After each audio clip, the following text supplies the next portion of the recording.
Alors Prism, c'est un objet connecté qui se branche sur vos enceintes, qui se connecte en Wi-Fi à tous vos comptes de streaming, Spotify, Deezer, SoundCloud, qui analyse tous vos goûts musicaux et qui va jouer la musique parfaite pour le moment. Donc en fait, plus besoin d'utiliser de tablettes, de smartphones ou d'ordinateur pour écouter la musique chez soi. Vous avez juste à appuyer sur un seul bouton et la musique est jouée automatiquement par l'objet. Voilà. Donc l'idée nous est venue il y a 1 an et demi, quand en fait on utilisait nous-mêmes ces plateformes de streaming.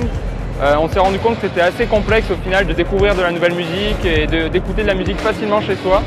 Donc c'est pour ça qu'on a fait cet objet. Quand je rentre chez moi le soir, j'ai juste à appuyer sur un bouton et j'ai la musique sans effort.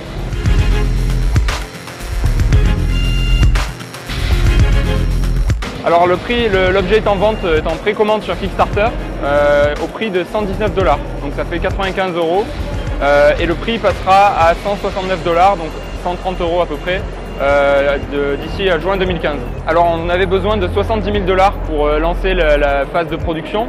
Et ces 70 000 $, on les a atteints en 4 jours uniquement seulement.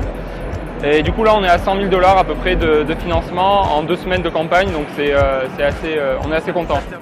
Avec l'objet vient l'application Prism qui va servir de télécommande à l'objet. Si vous êtes dans votre canapé et que vous n'avez pas envie de vous lever pour aller liker ou nexter une musique, vous avez la télécommande pour le faire de votre canapé. Donc là, alors attends, on va la refaire. Là c'est pour faire play pause.